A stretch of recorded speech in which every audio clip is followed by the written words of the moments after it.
అందరికీ నమస్కారం అండి. ఈరోజు మనం ఎంఆర్వి సత్యనారాయణమూర్తి గారు రచించిన మానవత్వమా నీకు జోహార్ అనే ఓ చక్కటి కథను విందాం. ఇక కథలోకి వెళ్దాం. రండి శైలజ గారు, రండి అంటూ ఆహ్వానించింది సుబ్బలక్ష్మి గారు. గుమ్మం బయట చెప్పులు విడిచి లోపలికొచ్చి సోఫాలో కూర్చుంది శైలజ. టీవీలో సీరియల్ వస్తోంది. ఫ్రిడ్జ్లోంచి చల్లని నీళ్లు తెచ్చిచ్చింది శైలజకు. ఇంకా మన ఫ్రెండ్స్ రాలేదా? వచ్చేస్తారు, మీరు 2 గంటలకు వస్తారని ఫోన్ చేసి చెప్పాను, బదులిచ్చింది సుబ్బలక్ష్మి. 5 నిమిషాలు గడిచేసరికి బిలబిలమంటూ సుబ్బలక్ష్మి ఇంటికి చేరారు పద్మ, వనజ, వినుత. బావున్నారా అంటూ వారందరినీ పేరు పేరున పలకరించింది శైలజ. అందరూ రిలాక్స్ అయ్యాక చందన బ్యాగ్లోంచి చీరలు బయటకు తీసి చూపించింది నలుగురికి. అరగంట అయ్యేసరికి ఒక్కొక్కరు 2 చీరలు సెలెక్ట్ చేసుకున్నారు. పర్సులోంచి పాకెట్ బుక్ తీసుకొని ఎవరు ఎంత ధర చీరలు తీసుకున్నారో నోట్ చేసుకుంది శైలజ. మిగిలిన చీరలు బ్యాగ్లో సర్దుకొని వస్తానని చెప్పి బయటకు బయలుదేరింది. పెద్ద బ్యాంక్ ఆఫీసర్ పెళ్ళమైనా ఈవిడికి ఇదేం పిచ్చండి, దీర్ఘాలు తీస్తూ కామెంట్ చేసింది సుబ్బలక్ష్మి. పిచ్చి కాదండి, డబ్బు సంపాదన. ఈ బ్యాంక్ ఉద్యోగస్తులకి వాళ్ల తాలూకా వాళ్లకు డబ్బు, వడ్డీ ఈ 2 తప్పితే వేరే మాటలుండవు. పమిట చెంగుతో మొహం మీద లేని చెమటను తుడుచుకుంటూ అంది వనజ. అవునండి, తునిలో మా చెల్లెలు వాళ్ళింట్లో బ్యాంకు వాళ్ళు అద్దుకుంటున్నారు. కూరల దగ్గర నుంచి ఏ రోజు కావాల్సిన డబ్బు ఆ రోజే బ్యాంకు నుండి తీసుకుంటారట. చివరకు వాళ్ళ అబ్బాయి నోట్స్ పుస్తకం కావాలి నాన్న అన్నా బ్యాంకుకొచ్చి డబ్బు తీసుకోమంటారట. ఇంట్లో 10 రూపాయలకి మించి ఉండవట. మా చెల్లెలు చెప్తూ ఉంటుంది వాళ్ళ సంగతులు, నాటకీయంగా చెప్పింది వినుత. ఏమోనమ్మా, ఇంట్లో డబ్బు లేకుండా ఎలా ఉంటారో నాకైతే అర్థం కాదు. మా ఇంట్లో మాత్రం 1000 రూపాయలు తక్కువ ఎప్పుడూ ఉండదు. అలా ఉండకపోతే నాకు నిద్ర పట్టదంటే నమ్మండి అంది పద్మ. ఏది ఎలా ఉన్నా శైలజ గారు మంచి చీరలు తెస్తుంది, పైగా షాపువాడి కంటే తక్కువ ధరలు ఇస్తుంది. చూస్తున్నాం కదా, ఒక్కటి రంగు వెలవలేదు, పొట్టి అవ్వలేదు అంది సుబ్బలక్ష్మి. నిజమే, మొన్న మా వారు హైదరాబాద్ క్యాంపునికి వెళ్ళినప్పుడు తెచ్చిన చీర 2 సార్లు తడిస్తేనే రంగు మారిపోయింది. 500 గోదావరిలో పోసినట్లయ్యాయి. మీరు టీవీ చూస్తూ మాట్లాడుతూ ఉండండి, నేను ఈలోగా పంటి కిందకి కాసిన కరకరలు తెస్తాను అంటూ లోపలికి వెళ్ళింది సుబ్బలక్ష్మి. సిటీకి చివరగా ఉన్న కాలనీలో ఈ మధ్యనే వచ్చి చేరారు శైలజ, ఆమె భర్త శ్రీహరి. బ్యాంక్లో ఆఫీసర్గా పనిచేస్తున్న శ్రీహరి ఉదయం 9:30 అయ్యేసరికి బయటకు వెళ్ళిపోతాడు. మళ్లీ రాత్రి 7-8 గంటలైతే కానీ ఇంటికి రాడు. ఏదో ఒక వ్యాపకం ఉండాలని శైలజ ఈ కాలనీ, పక్క కాలనీ వాళ్లకు చీరలు అరువుపై అమ్మి 2-3 వాయిదాలుగా డబ్బు వసూలు చేస్తుంది. సిటీకి ఆటో మీద వెళ్లి షాపింగ్ చేయవలసిన అవసరం లేకుండా ఇంటి వద్దకే తీసుకొచ్చి ఇవ్వడం, పైగా డబ్బు ఒకేసారి చెల్లించనక్కర్లేకుండా అరువు, వాయిదాల సౌకర్యం ఉండటంతో చాలా మంది శైలజ వద్ద చీరలు కొంటున్నారు. ఆ కాలనీలో సుబ్బలక్ష్మి గారే అందరిలో పెద్దగా ఉంటారు. అందరికీ సాయం చేస్తూ ఉంటుంది. అయితే ఆవిడకి ఎదుటివారిని ఏదో ఒకటి ఆనందే తోచదు. కాని చెయ్యి మాత్రం భారీ చెయ్యి. ఇంటికొచ్చిన వారికి రోజు కాఫీలు, టిఫిన్లు ఇస్తూ ఉంటుంది. రోజు మధ్యాహ్నం 2 దాటాక సుబ్బలక్ష్మి గారి ఇంటికి చేరటం, లోకాభిరామాయణం చెప్పుకుంటూ టీవీ సీరియల్స్ చూడటం, ఆవిడ ఇచ్చిన మర్యాదలు స్వీకరించి 5 గంటలకు వాళ్ళిళ్లకు వెళ్లటం ఆ ముగ్గురికి అలవాటు. లోపల నుంచి నిండుగా ఉన్న చెకోడీల సీసా, 4 ప్లేట్లు, ఒక వాటర్ బాటిల్ తెచ్చింది సుబ్బలక్ష్మి.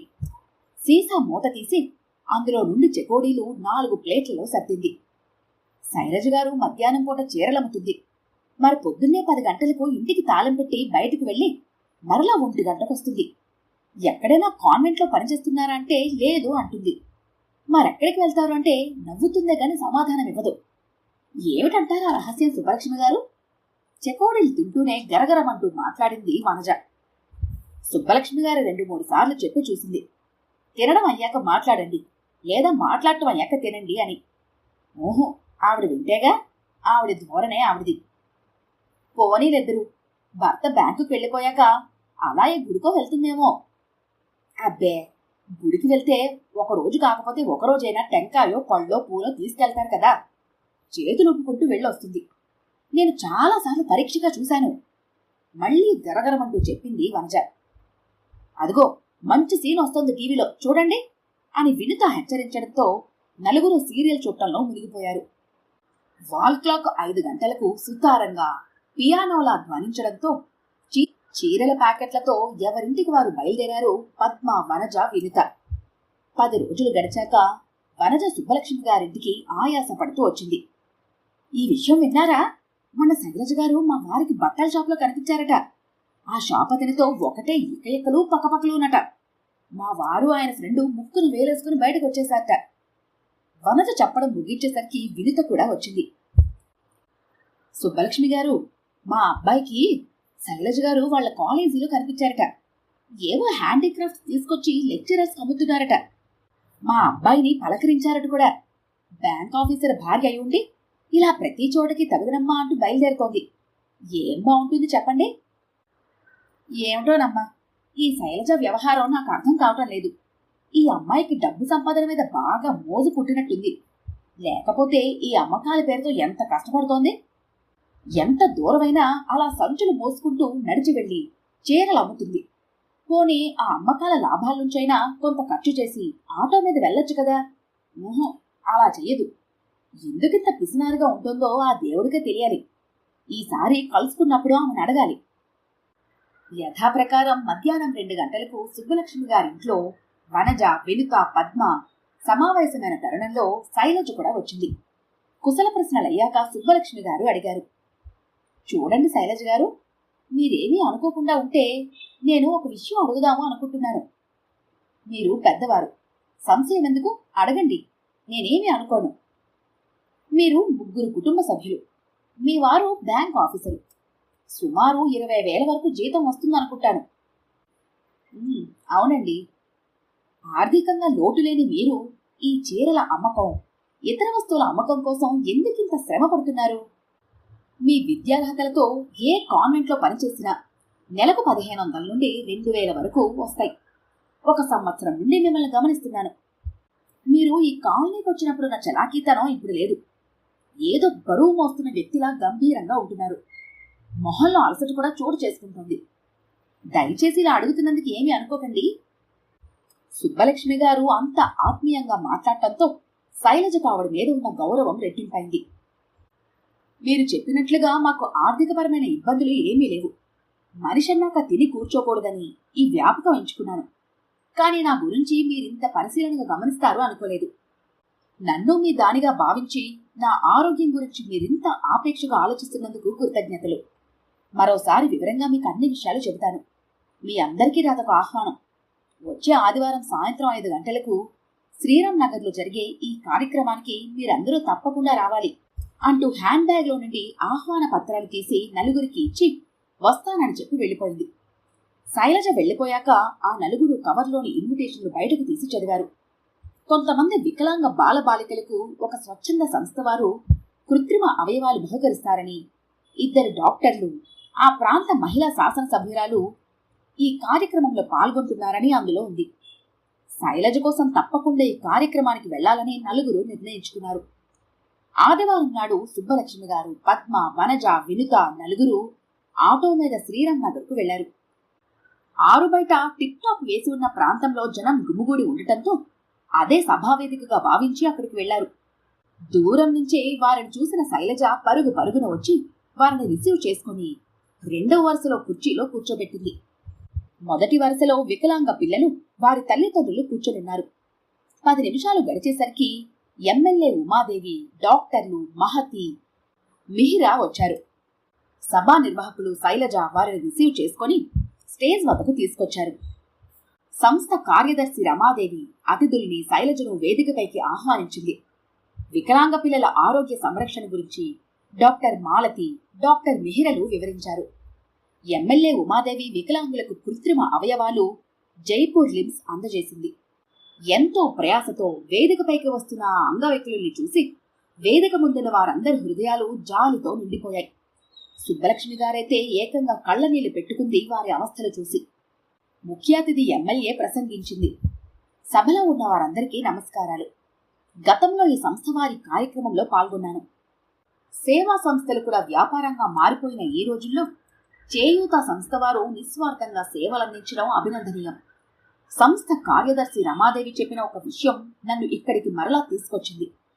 తన తీరిక సమయంలో ఇంటింటికి తిరిగి చీరలు ఇతర వస్తువులు అమ్మి ఆ లాభంతో అంగవైకల్యం గల ఈ చిన్నారులకు ఒక మహిళ సహాయం చేస్తుందని చెప్పగానే నా హృదయం చలించిపోయింది.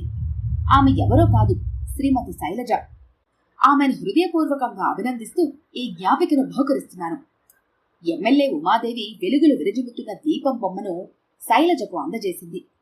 నిరాశ నిస్పృహలకు లోనై అంధకారంలో ఉన్న జీవితాలలో వెలుగు నింపాలన్న సంకేతమే ఈ జ్ఞాపిక అంటూ శైలజను అభినందించగానే సభాస్థలి అంతా చప్పట్లతో ప్రతిధ్వనించింది.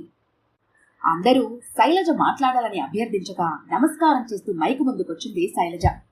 ఆమె ఏం చెబుతుందా అని అందరూ ఆతృతగా చూస్తున్నారు. పెద్దలందరికీ నా నమస్కారాలు, పిన్నెలందరికీ ఆశీస్సులు. మేము ఈ ఊరు వచ్చి సంవత్సరం అయింది. ఈ ఊరొచ్చిన కొత్తలో చేయూత సంస్థ రమాదేవి గారితో నాకు పరిచయం అయింది. వారింట్లోనే అంగవికలులకు ఒక స్కూల్ నడుపుతున్నానని చెప్పగానే నేను ఆశ్చర్యపోయాను. ఒక్క వ్యక్తి ఇంత పెద్ద కార్యక్రమం నిర్వహించడం చూసి నేను ఏదైనా వీరికి సాయం చేయాలనుకున్నాను. మా వారితో చెబితే ఓ 10,000 ఇమ్మంటే ఇస్తారు. కానీ నేనే సంపాదించి వారికి సాయం చేయాలని ఆలోచించి చీరల అమ్మకం ప్రారంభించాను. మా వారికి తెలుసున్న బట్టల షాపు వాళ్ళని కలిసి వారికి నా ఆలోచన వివరంగా చెప్పి మిల్లుల నుండి వచ్చే రేటుకి చీరలు ఇమ్మని అడిగితే సంతోషంగా ఇచ్చారు. ఇక నా చీరల అమ్మకంలో నాకు ప్రోత్సాహం ఇచ్చిన వ్యక్తి సుబ్బలక్ష్మి గారు. తను రెగ్యులర్గా కొనడమే కాక ఆవిడకు తెలుసున్న వారందరి చేత చీరలు కొనిపించారు. తర్వాత ఒక హ్యాండీక్రాఫ్ట్ షాప్ అతను తక్కువ ధరకే నాకు వస్తువులు ఇవ్వటం నాకు మరింత ప్రోత్సాహాన్నిచ్చింది. మా వారు బ్యాంక్ ఆఫీసర్ అవటం వలన ఉదయం 9:30కు వెళ్లి రాత్రి 7 గంటలకు ఇంటికొస్తారు. మా బాబు గుంటూరులో ఎంఎస్సీ చదువుతున్నాడు. అందువలన నాకున్న సమయాన్ని సద్వినియోగం చేయాలని ఈ 2 వ్యాపారాలను ఎంచుకొని ఈ సంవత్సరంలో నేను సంపాదించిన మొత్తం 20,000 రూపాయలను చేయూత సంస్థ వారికి అందించాను. భగవంతుడు మనకు అన్ని అవయవాలు ఇచ్చాడు. కానీ ఈ చిన్నారుల పట్ల విధి చిన్న చూపు చూసింది. కనీసం నడవడానికి కూడా ఆసక్తులై ఇతరుల మీద ఆధారపడుతున్నారు. మానవతతో వారికి సహాయం చేయటం మన ధర్మంగా భావించాలి. ఈ సమాజం నాకేమిచ్చింది అని వితండవాదన చేయకుండా ఈ సమాజానికి నేను ఎంతవరకు ఉపయోగపడగలను అని ప్రశ్నించుకొని ఆత్మవిమర్శ చేసుకొని అందరూ ఆనందంగా ఉండటానికి మన వంతు కృషి మనం చేయాలి. ఏ ఉద్యమమైనా చిన్న అడుగుతో ప్రారంభమవుతుందన్న సత్యాన్ని గ్రహించి ఎవరికి వారే బాధితుల్ని ఆదుకోవడానికి పూనుకొని సమాజ వికాసానికి అంకితం కావాలి. శైలజ ఉపన్యాసం పూర్తవగానే సభాస్థలి మరొక్కసారి చప్పట్లతో మారుమ్రోగిపోయింది. అతిథులందరూ వెళ్లిపోయాక సుబ్బలక్ష్మి గారు శైలజ దగ్గరికి వచ్చి ఆమెని గాఢంగా కౌగిలించుకుని ఆనంద బాష్పాలు రాలుస్తూ, కేవలం కాలక్షేపం కోసం టీవీని చూస్తూ ఇతరుల విషయాలు చర్చించుకుంటూ కాలాన్ని వృధా చేసుకునే వారికి నీవు కనువిప్పు కలిగించావు. ఒక నిర్దిష్ట లక్ష్య సాధనలో నిరంతరం శ్రమించాలని నువ్వు నిరూపించావు. మా మధ్యనే ఇంతటి ఆదర్శవాది కార్యవాది ఉందని గ్రహించలేకపోయాం. నీ స్ఫూర్తితో మేం కూడా సేవా కార్యక్రమాలకు మా వంతు సహకారాన్ని అందిస్తామని వాగ్దానం చేస్తున్నాం అని ఉద్వేగంతో చెప్పింది. వనజ, వినుక, పద్మ కూడా శైలజను అభినందించారు. అందరూ ఒక మహత్తర విజయాన్ని సాధించిన ఆనందంతో కొత్త ఆలోచనలు నిండిన హృదయాలతో తమ కాలనీకి బయలుదేరారు. ఈ కథ కనుక మీకు నచ్చినట్లయితే లైక్ చేయండి, షేర్ చేయండి. మరిన్ని ఇంట్రెస్టింగ్ కథల కోసం మా ఛానల్ని తప్పకుండా సబ్స్క్రైబ్ చేసుకోండి.